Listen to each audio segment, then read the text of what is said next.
Okay, great. Welcome everyone to our webinar for health professionals looking to relocate to New Zealand. It is 5 p.m. on Friday, the 8th of May, 2026 in New Zealand.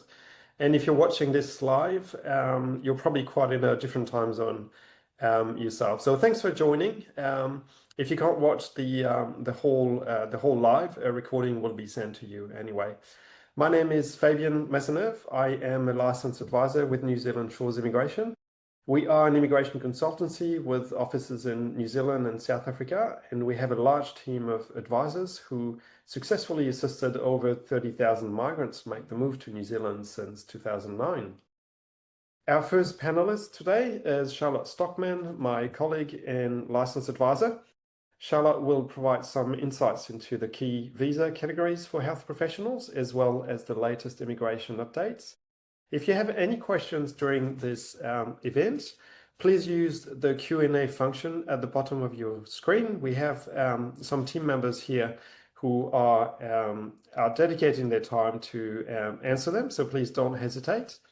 And we'll cover some of the questions that you sent through during registrations as well towards the end of the event. First, though, let me turn to our guest, Prudence Thomso. Prudence, could you please introduce your company and then we'll switch over to your presentation. Thanks, Fabien and Charlotte. Hi, my name's Prudence. Obviously, I can't see you, but we've talked to a lot of people by email and individual Zooms.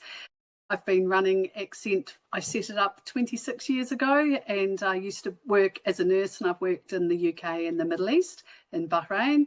And I've got with me my delightful colleague, Kristen, who's worked with me for, I want to say 18 years. And she's a fantastic recruiter and knows medical counsel inside out. And we're going to talk about medical counsel registration in depth today. We're a free service based in New Zealand, obviously. Great. Let me just switch over to your presentation there. Awesome. Can you see everything? Yes, thank you. So I'll be talking about working and living in New Zealand. And as I said, it's a free service and it's based off many years of experience of working with doctors from Israel, the UK, Japan, Korea, Singapore, Malaysia, all around the world to come to New Zealand. We're going to talk about the requirements for working here for medical counsel and employment and what we do as far as registration, interviews, relocation and living here. So we are the #1 health recruitment agency. There's about 12 agencies. All of them are very good, but we're the best. We offer a very helpful professional service and work closely with New Zealand Shores. We're not able to advise on immigration, so we leave that over to NZ Shores. We assist with the professional registration with the medical council, job search. We take you through interview preparation, relocation and resettlement. And for us, it's not just a job. Over 50 years experience, and we are the preferred supplier for many employers. As I said, it's free. The only thing we ask is that you work with one agency. New Zealand is such a small place that you just need to work with one agency. So we recruit to all the hospitals, so it's actually sign language week in New Zealand and possibly I think around the world. And so this is sign language for New Zealand, which is pretty cool because it maps the map of New Zealand, the one behind me, and also on the screen. So we recruit to a lot of general practices, urgent care, district health boards like Te Whate Ora, we're on their supply list, and community organisations. So the working requirements, and if you have any questions, you can email us about this individually because everything is case by case. But ideally, you need a year's postgrad experience. Postgrad after your family medical degree and qualification and experience is assessed individually. Israel is one of the 26 countries that's considered comparable to work with medical counsel general registration, so coming in on the comparable pathway. As I said, it's case by case, but I could look at your CV and within 5 or 10 minutes, I could 100% say that you'll be eligible to work in New Zealand or eligible to apply for specialist registration, which is slightly different. So after obviously doing this job for 26 years, or 28 actually, I encourage you to be flexible on location. So absolutely look at all the different locations. Don't be set on Auckland or set on Wellington. Every location offers something different. I personally would live anywhere in New Zealand. Kristen was born and brought up in Auckland. My other colleague, Hayley, who's an ex-practice nurse, she was brought up in Auckland as well, and she's also lived in Dunedin. So health professionals are very much wanted and respected. And just remember, positions will differ. Come with a very open mind. And obviously, if you're working as a GP, the comparable system means you come and work as a GP. If you're working as an IVF specialist, you come and work as an IVF specialist. Pediatrics, pediatrics. You can't get a role in a different speciality unless you have the certain qualifications and training and experience. It has to be in the same one. So you'll get offered 4 weeks pay, and we also have, I believe, 13 public holidays a year, which is pretty good. Days gone by, there used to be great relocation bonuses. You may get offered this by your employer.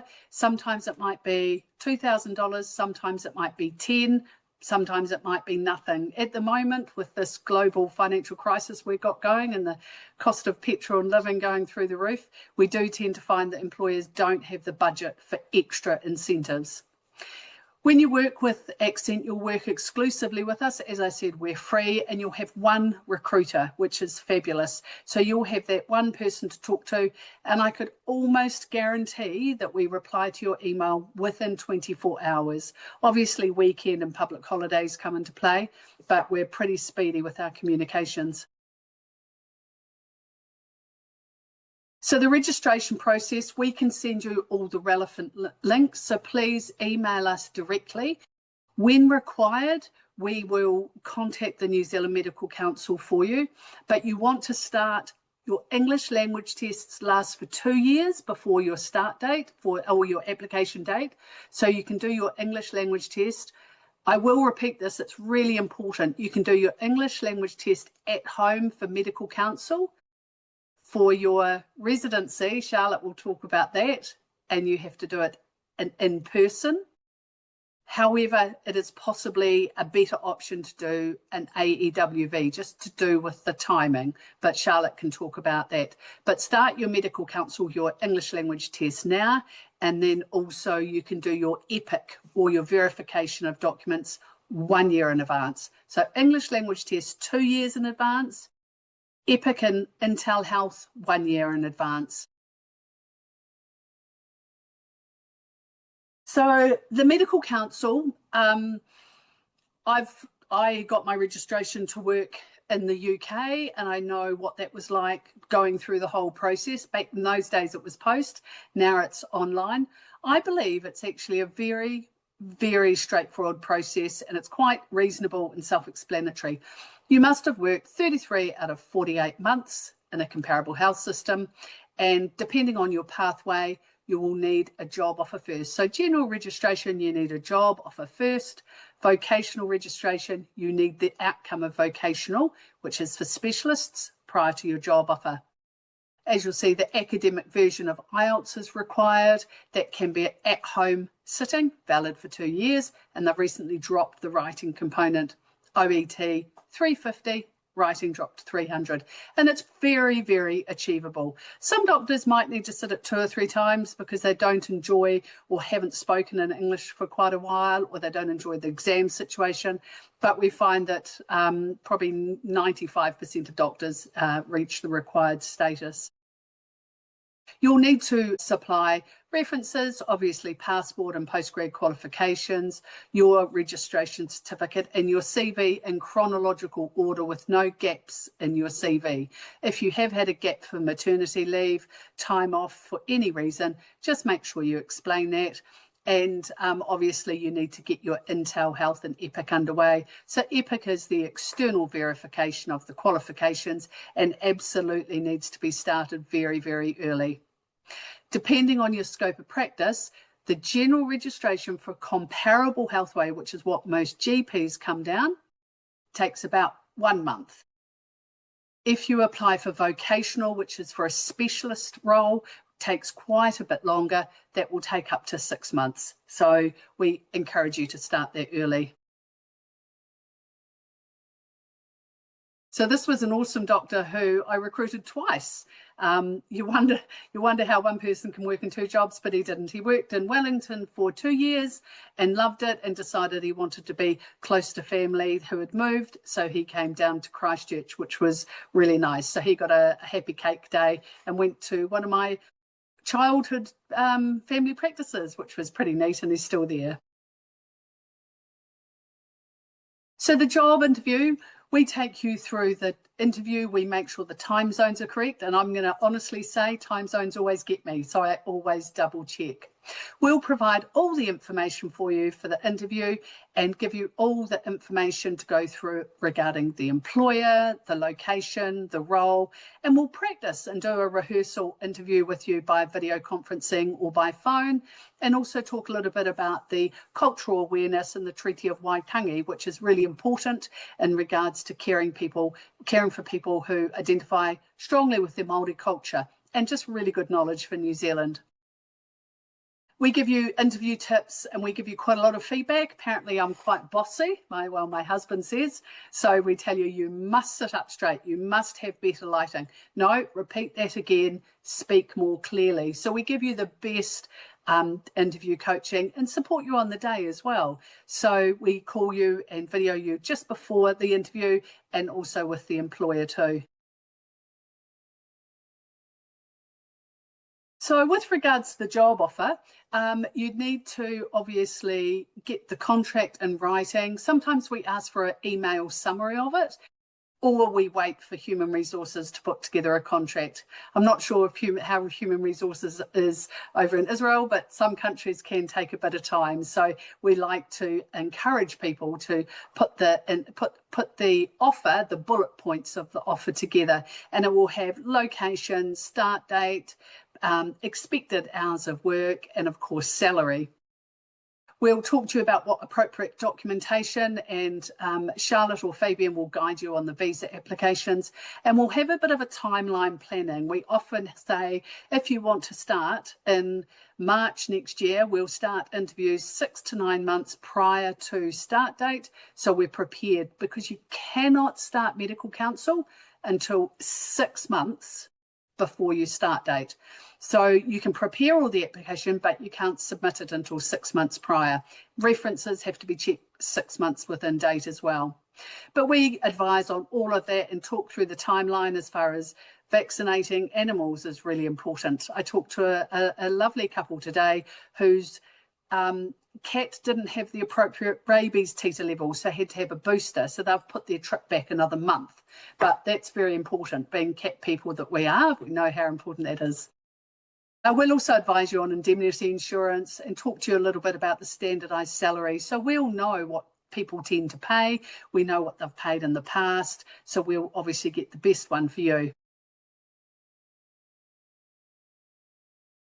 So with regard to the relocation, this is the fun and easy stuff for us, but it's the really small things that happen that we help with that make a difference. So we'll advise on the relocation and banking, insurance, tax numbers, getting a New Zealand cell phone. Well, that's pretty easy nowadays.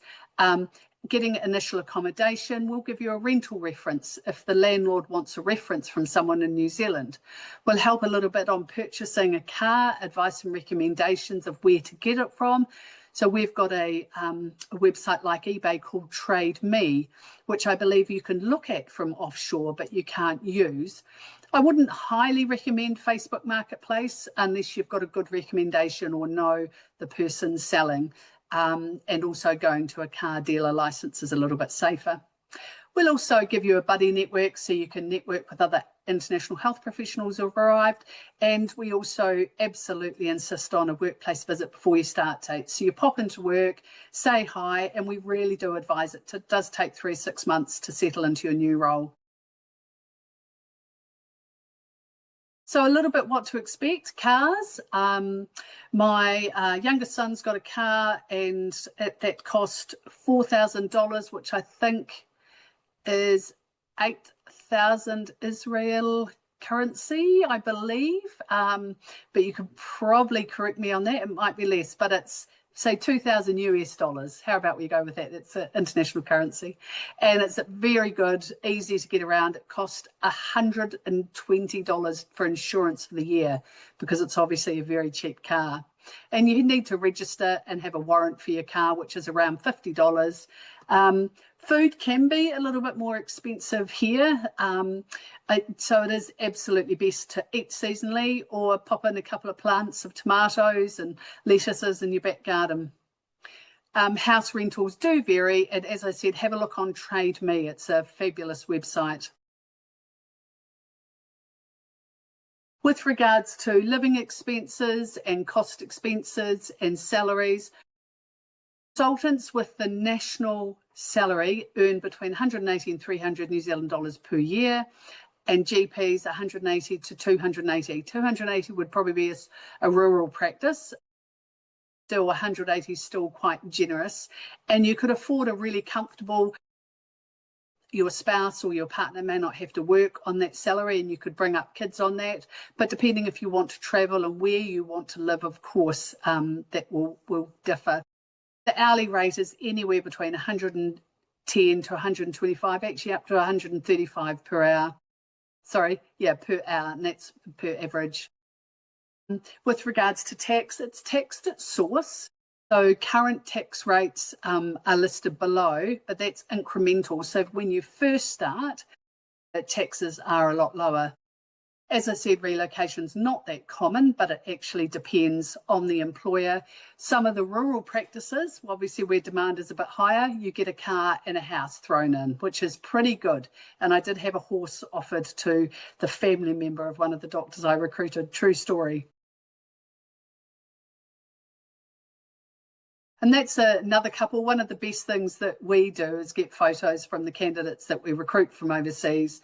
And someone's going to have to tell me where that is, because I'm sure I should know where that is. Maybe Charlotte can tell me afterwards. Even I'm not sure. I think it's up north somewhere. Yeah, it looks like north of Auckland. Yeah. Probably the east coast. Right. Shakespeare Regional Park. I'm going to have to Google that. Yeah. That's Yeah, Auckland. North Auckland, North of definitely. Auckland. Perfect. Thanks, guys. So a little bit what to expect. Personally, my background, I've got 3 boys, and I've gone through the schooling system in New Zealand. The preschool is from 0 to 5, and there's 20 hours of free childcare for 2 years and over. And the children then start school at the age of 15 till the age of around 18. So they're at school a pretty long time. School starts 9 till 3. There's great holiday programs and before and after school programs, and the school term is broken into years. I absolutely believe you do not need to start a child in under 13 at school at the beginning of the year. It wouldn't matter if a 5, 10 or 12-year-old started mid-term, mid-month or even midweek, to be honest. A lot of people get worried about starting at the beginning of the year, but you actually don't need to. Kids move and they fit in so beautifully. We very rarely do we hear kids who are really difficult. I have to say, apart from teenagers. Teenagers do find it a little bit tricky, but I think they'd find it tricky anyway. Teenagers are a fun age. So a little bit what to expect. Speaking of family, there's mine. We've got some big kids, and so that's a little bit about my family, because I will get to learn about yours. But schools are co-educational or one gender school, single gender, and education is free for domestic students, and if you're on a work visa for 2 years or more, you have free education. Charlotte can correct me on that. And private schooling is an option as well, and they offer boarding as well. And if your child has a student-based visa or a temporary visa or permanent residency, they can obviously attend school here.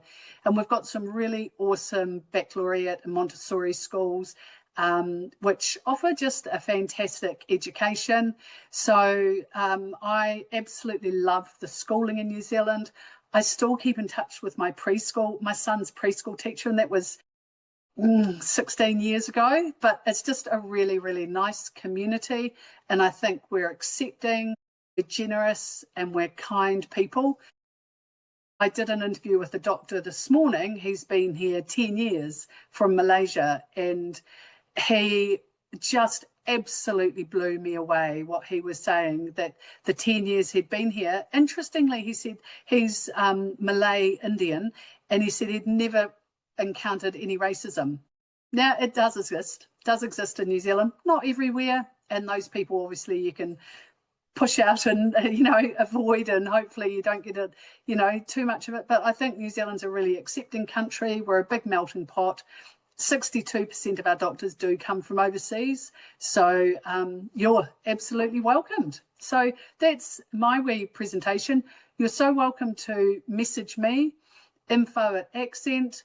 Go onto our Facebook page and you'll get the updates in our social media and some information on jobs as well. Thank you so much, Prudence. We'll now switch over to Charlotte for a quick introduction of the main visa categories, if I can find my way around the sharing options. Awesome. Thank you, Fabien. So I am one of Fabien's colleagues here at New Zealand Shores, and I am supported by, we're both supported by a team of 12 licensed advisors in total. So we've got a wonderful team. A fun fact about the New Zealand Shores team is only 3 of us were actually born in New Zealand, and the rest of our staff are all migrants themselves. So I'm born and bred Kiwi, but have helped probably several thousand families with this process in the last 12 years. But the rest of my colleagues, including Fabien, have actually migrated and been through the process themselves. So we have a pretty good understanding of what it feels like to move from one country to another. We have offices based in both time zones. So we have 2 offices here in New Zealand. We've got one in Hamilton and then one in Christchurch. And then we also have an office based in South Africa. So we can virtually offer round-the-clock support to our clients, which we think is a pretty great attribute to have. So Prudence has already mapped out what migration looks like in terms of you have to get a job. So for New Zealand, you cannot apply for either a work visa or a residency visa unless you have a job. And then the other key component to that is healthcare workers, is the occupational registration. Prudence and her team are experts in that space, so we leave them to help you through that process because they've been through it probably hundreds of thousands of times in the last 20 odd years. So we very much will get them to hold your hand through that process, as well as job search strategies and actually getting the job itself. But we can assist with your documentation and your visa pathway planning. So for the vast majority of you, you will be eligible for residence. However, for some, depending on what your family situation looks like, your country's citizenship, if there's any health or character concerns, there are a couple visa options that we can take you through. So for some people, the best option will be to initially apply for an accredited employer work visa. Now, an accredited employer work visa is a 5-year work visa if you are offered a permanent role, or if you obtain a fixed term employment agreement, then it is granted for the same duration as your fixed term employment. So for example, if you get a 12-month contract, you're going to get a 12-month work visa to a company that. There are a couple steps that an employer has to undertake before you're able to apply for your accredited employer work visa, and I won't go into them in too much detail because 99.9% of the employers we deal with in conjunction with ACCENT Health have already gone through this step. So they have to be an accredited employer, which means they've been approved by the New Zealand government to hire you. So the New Zealand government has deemed that they are what we call a good employer. They've adhered to employment law and they've adhered to immigration law, and they have been able to prove that they can continue to pay you. So they are financially sound.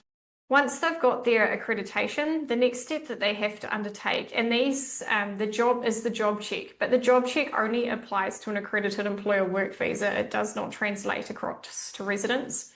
And a job check is very quick, takes probably 24 to 48 hours in general for our healthcare workers. And it's again another compliance step for an employer. Immigration will look at the job description and the employment agreement to make sure that what you are being offered as a migrant is in line with, again, employment law and immigration law. Once the employer has gone through those 2 steps, which all up probably take about 10 to 14 days in total, if not faster, you can then go ahead and apply for your accredited employer work visa. If you have family coming with you, your partner can obtain a partnership work visa, which is an open visa that allows them to work in any role for any employer for as little or as many hours per week. They can be self-employed, or they can be stay-at-home parent or not work if they choose to do so. So your partner has all the flexibility in the world to do as they please. Your work visa, on the other hand, will be tied to your employer. So your accredited employer work visa will stipulate that the employer who has offered you a job is the employer you need to work for. Children can obtain domestic student visas. So if they are below the age of 19, they are able to obtain a student visa that allows them to attend school. Prudence mentioned 2 years, however, there isn't actually any specific duration on that. So if you get an accredited employer work visa, even for 12 months, you are able to have your children obtain dependent child work visas, student visas, and attend school. If your visa is valid for 2 years or more, that is where you become eligible for free healthcare. So if your work visa is less than 2 years, you will need to be mindful that you are not entitled to free healthcare in New Zealand, and you will need to look at holding private insurance to make sure you don't end up with a big nasty hospital bill should you be admitted to hospital. So there are a number of different residencies you can apply for in New Zealand. Today we are just purely really going to talk about straight to residence, which falls under our green list occupations. If you see something on the screen that you may be interested in, such as family, perhaps your partner is a New Zealand citizen, or you're interested in moving on the basis of investment or entrepreneurship, please do reach out and we can chat with you about that separately. But today is largely around the straight to resident visa and our healthcare workers and how that is a visa you can qualify for. So the green list is basically a long-term skill shortage list. So our long-term skill shortage lists have had a few different names over the years, and at the moment we're calling it the green list. That's what immigration have decided to rename it to. It is split into 2 different tiers. So we have tier 1 and tier 2 of the green list, but all of our healthcare workers feature on tier 1 of the green list. And what that means is you can apply for straight to residency. There's 151 occupations on there in total. So no matter what kind of healthcare worker you are, I promise you are qualifying for straight to residence. You do have to be 55 inclusive or younger to be able to apply, typically. So that is up until the day you turn 56. There is a possibility of applying for age waivers. Now, we have a 100% success rate in this space for healthcare workers. So if you are a doctor or a nurse or whatever you may be, if you're a healthcare worker and you are 56 or older, we do have the ability to apply for an age waiver for you. The process does become a little bit longer, so I won't go into it in detail, but again, if you feel like that is something you may be interested in, please reach out to us separately and we can chat through what that will look like for you. You will need to pass an English language test unless you are from one of 5 countries where English is the first language. So if you have worked or studied or held citizenship for the UK, the US, the Republic of Ireland, Australia, or New Zealand, then you may skip an English language test, but for the vast majority of people listening today, you will need to undertake that. Immigration New Zealand does not accept at-home tests. So even though the Medical Council of New Zealand do, if you have undertaken an English language test at home, you will need to take a new one for immigration. There are wage thresholds. However, for healthcare workers, it is median wage and you will all be paid far more than median wage. So that typically isn't something you would even need to worry about. And for our healthcare workers, the main eligibility criteria is 1, you hold occupational registration because that is a legal requirement for you to work in New Zealand. And 2, you have an offer of employment. So if you've ticked both of those boxes, you will be able to apply for the straight to resident visa. Some people choose to apply for that outright. They may not go through the accredited employer work visa stage. However, for our Israeli applicants, or anyone who has a health issue or a character issue, we would typically recommend applying for an accredited employer work visa first. Our Israelis, you do go through what is called a national security check, and they can take 6 months to process. And sometimes if your employer may be willing to wait that duration. However, in other cases, they may want you here sooner. So in that situation, that is when we would get the family out on temporary visas first and then look at applying for residence either at the same time or slightly later. Again, it is case by case. So we can look at your situation as a whole and say, this is the best pathway for you and your family to get to New Zealand within your desired time frame. The straight to resident visa is a very cool visa. So if we look at Vanessa here, who is a general practitioner, she has got a job offer in New Zealand as a GP. She has her occupational registration and she is applying for the straight to resident visa. Now, when she's entering on the straight to resident visa, she has basically the same rights as a New Zealander except a passport. So you can vote. You can enroll in New Zealand's retirement scheme, which is called KiwiSaver. You can purchase a home. You still retain the rights to free healthcare and education, and you can include partners and dependent children in that straight to residence application. So you can't unfortunately include parents or siblings, but your core family group can be included with that. So yeah, if you're entering, if you're skipping the work visa stage and coming into New Zealand outright, you basically have the same rights as a Kiwi from day one, which is pretty cool. So next steps from us, reach out to us for an eligibility assessment or a visa pathway map.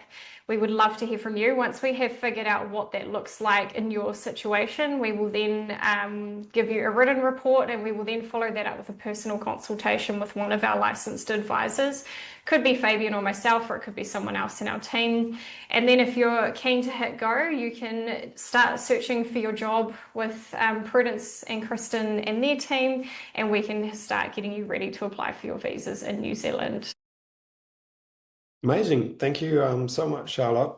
I just want to jump in there and kickstart a Q&A session by one question that's really relevant to the audience today, most of whom is from Israel. What is the national security check? Is that an extra bit of application? Does it cost anything? Do all Israelis go through it? And what actually does that mean for the choice between work visa or straight to residency? Yes, that is a good question. So a national security check is not something you pay for. It's not something you apply for separately. It is something that Immigration New Zealand do automatically. So there are a number of countries who are subject to this. The funny thing with national security checks, and I know Prudence and her team get really frustrated with this as much as we do, Immigration don't give us a specific list. They don't tell us who does them. So there's a lot of secrecy from Immigration around it. However, we do know for certain that Israeli citizens, so either if you're an Israeli citizen or you have lived in Israel, you are going to go through that national security check. Under ordinary circumstances, a straight to residence application would probably process in about 4 to 8 weeks, sometimes faster. But with that national security check, because a third party does do them for Immigration New Zealand, they can blow it out to about 6 months to get your residence approved. If your employer is willing to wait that long, you could apply for the straight to resident visa. However, if your employer is not willing to wait that long, perhaps they've already been waiting for you for a period of time for your registration, or they want you here really quickly, then the work visa is the best option, because the national security check doesn't apply to a work visa in the same manner, and a work visa will process in roughly about 2 to 4 weeks. So we can get you here quite quickly on a work visa, and then your residence application will just process in the background. I had an Israeli doctor that Prudence had recruited. We applied for residency for them in October, and it came through last month in March. So it was, including Christmas, it was almost 6 months. Amazing. So for all Israelis, the work visa in the first instance is probably the best option to get into the country and start work. Okay. What is just a question that's popped up here. What's the cost of a visa application and what additional costs do people need to plan for? Yeah, so if you're wanting to use our services, unfortunately, we're not free. We do charge a service fee, but we do quote based on your particular situation and the visas you require. So I do encourage you to go get quotes from other consultancies, but feel free to come back to us if you do find that either our service is better or we've offered you a better price. You will always pay on top of this service fee for an immigration advisor, you will pay government fees. Sometimes you might get lucky and your employer offers to help you, but do be prepared to pay for these fees yourself. Walk into this process expecting to fund it entirely yourself, and then if your employer offers to help, it is a bonus. A straight to residence application is 6,450 New Zealand dollars, and that is one fee per family. A accredited employer work visa is 1,540. And then with temporary visas, you pay for each family member additionally. So a partner's visa is 1,630 and dependent children are 750 per child. But yeah, we don't charge one set fee. So we will look at your situation and determine how many visas you need. Is it just a straight to resident visa? Is it a straight to resident visa plus temporary visas? Do you need a health waiver? Do you need a character waiver? And we will quote accordingly. Hence why we recommend people reach out so we can look at your situation as a whole. Yeah, that's right. We'll reach out to everyone after this event. If you'd like to get a quote, including all the visa price breakdown and everything, we'll provide a full report for you with all of that information. And another question that comes quite often is there an age limit to include dependent children? And what's the threshold to include a partner in your visa application? Do you have to be married or together for a certain period of time? Yeah, so for children, for temporary visas, they have to be 19 or younger. For residents, however, the threshold is higher and they can be included up until the day they turn 25, providing they are dependent. So dependent means they're single and that you are supporting them financially. They cannot be working full time. So that is a key component to be aware of. If you have a 24-year-old who's out earning their own money and working full time, you will not be able to include them. For partners, in order to obtain residence, you must be living together for at least 12 months. The threshold for partnership visas is slightly lower, and while immigration don't give a specific time frame, it's typically roughly about 2 to 4 months worth of evidence of living together. Again, case by case basis, it's sometimes a bit of a judgment call from us as to whether or not someone has sufficient evidence for a partnership work visa or not. Great, thank you, Charlotte. A couple of questions for you, please, Prudence. So we had a variety of occupations or skill sets attend the event today, and people are obviously typically demanding, asking what the demand is like for their occupation in New Zealand and what sort of salary they are looking at, and also if you recruit for that particular skill set. So, what about neonatologists? Can you Yes, help with there is a demand for neonatologists. Okay, amazing. Anesthesiologist, high demand. Nice pronunciation. Good. Keep going. I did practice it. What about IVF experts and how many IVF units in New Zealand? That's a good question. I've recruited 2 IVF specialists, one from Israel and one from Malaysia and Singapore, actually. And Charlotte, you did both their visas, I believe. Both visas. Yep. One of them was from, the Israeli just got his, that's the one I was talking about, just got his residence last month. Yep. So yes to IVF. And there's a number, some of it's publicly funded, but run by private clinics. But yeah, absolutely contact me. Okay, amazing. I had a more generic question here. Someone asking if they can move to New Zealand as a doctor without any specialization. If they've worked in the same area of medicine, for example, worked as a general practitioner or a GP for 3 years, they can come and work in New Zealand. If they've worked as an orthopaedic registrar for 3 years, yes, they come. You may not need a specialisation, but case by case, let's have a look at your resume and email it to us. Okay, amazing. I know you mentioned earlier that you would quite happily live anywhere in New Zealand, but for someone who wants to relocate as quickly as possible, do they need Yep. to target cities or rural areas, north versus south? Oh, there's actually demand. We've got the wee map of I could be the weatherman. There's the whole of New Zealand. You could work in Invercargill, which is actually where my husband's from. It's pretty cold down there and pretty remote and rural. You could work in the busy Auckland city. There's demand there. There's demand in Blenheim. Christchurch is pretty well catered for as far as doctors, but working in places like New Plymouth, Taranaki, Whangarei, there's lots of places you could work and to choose from. Amazing. Another question. Obviously, most people, well, the vast majority of people relocate with their family, partner, and kids. And a question that arises quite often as well is, how does that work if the spouse is not a doctor? Is there some sort of program to help the spouse secure employment? Is that something that New Yep. Zealand Shores can assist with as well, or Accent for that matter?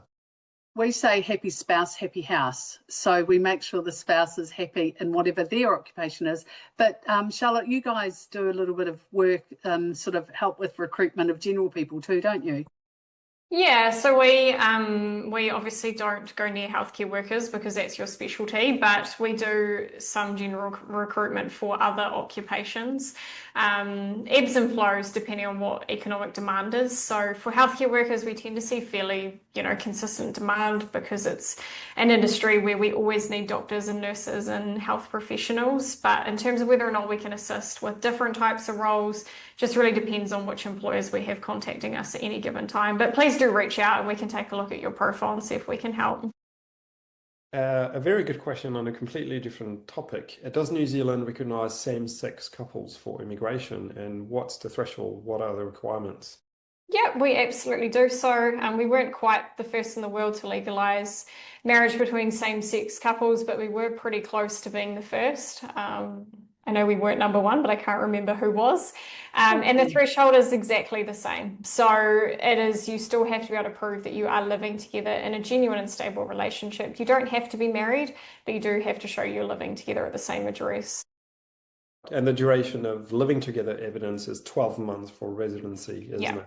Yeah, and approximately 2 to 4 for a partnership work visa. Again, partnership work visas are a bit more of a judgment call from us based on, we can look at it and say, yes, you've got enough, or no, you don't. That's right. It's the Netherlands. Oh, there you go. Netherlands was I the knew it first. wasn't us, but I knew we weren't far off. Someone asking about employment opportunities in Dunedin. Dunedin's quite popular. Do you guys at Accent recruit in that Dunedin? Yeah, we recruit through all of New Zealand. There's opportunities in Dunedin. That's a School of Medicine. I've got a couple of doctors going down there and a radiation therapist as well. So yeah, so there's good opportunities there. Right, thank you. We have another question there. Someone asking about relocating. If you have a child with a disability, is that possible, or is that, a brick wall? It really depends on the type of disability, if it's learning or development delays. The autism spectrum, for example, can be a bit hit and miss. So for anyone who has children with special learning needs or any kind of disability, it's a good idea to have a chat with our team at New Zealand Shores. We are obviously not doctors and we have no control over the medical assessment by Immigration New Zealand, but through experience, we have a reasonably good idea of whether the matter at hand means it's the end of your relocation plans or is of no concern or is just going to take a bit longer. Did you want to add anything to this, Charlotte? No, that's perfect. It is, like you say, we're not doctors, but we do have years of experience of looking at who tends to get visas approved and who doesn't. So in some situations, we can look at, a medical condition or a learning condition and say, yes, it's going to be fine. Or it could be a case of we say, no, we're not sure. And if you're still happy to give it a go, you may need a medical waiver, but whether or not that's approved is very much out of our control. But we can generally give people a pretty accurate guideline as to whether we think a visa will be approved or not. We had a medical waiver organised. It was a lot of hard work, but organised for a lovely GP who had mild to moderate multiple sclerosis. And as you medical professionals know, there's not always a good news outcome with MS. And Charlotte and the team and we wrote letters. As she said, I'm fitter than the patients in my waiting room, which was true. She'd just run a marathon, for goodness sake. So, but, MS, HIV, diabetes type 1, some autoimmune things, we fight for you to get you to come to New Zealand because we know that the benefit of having you here will outweigh any cost to your treatment. That's exactly right. Thank you, Prudence. That's a really nice summary of what a medical waiver is. It's essentially Immigration New Zealand determining that based on their list or their instructions, you are not of an acceptable standard of health, and therefore we have to advocate for you to put in the balance the contribution you bring to New Zealand versus the potential burden on the health system. And this is essentially how immigration works. Okay, I think this is almost the end. So I'd like to perhaps broaden the conversation with a really straight question. Why New Zealand? Why would you come? Why would you relocate to New Zealand? Sell it for me, Prudence. I wish I could play this video of this guy I interviewed who had been here 10 years. I'll see if I can send it out with the follow-up, Fabien. Remind me. But the people. He tangata, he tangata, he tangata, which is Maori or te reo for the people, the people, the people, the lifestyle, the weather, the traffic, the safety, the food, a bit more expensive, but pretty good New Zealand lamb. So these would be the best things about New Zealand. What about you, Charlotte? I definitely have to agree with the people. I have been lucky enough to travel quite a bit, and there is no place like New Zealand. I've been in parts of the world. I've been on the coast in Italy and thought, oh my goodness, this looks like the Coromandel of the North Island. I've been in Switzerland and looked at the mountains and the lakes and thought, wow, this looks like Queenstown. So we are really lucky that we have, I guess, a bit of every part of the world here in terms of our landscapes. I am an avid runner. I love hiking. I love getting out at the weekend and doing, fun outdoorsy stuff. I know that's not everyone's cup of tea, but we have such great access to nature, and there's nothing that will kill you in our, forests. We have no savage animals. We have no spiders. We have no snakes. So it's really easy to get out.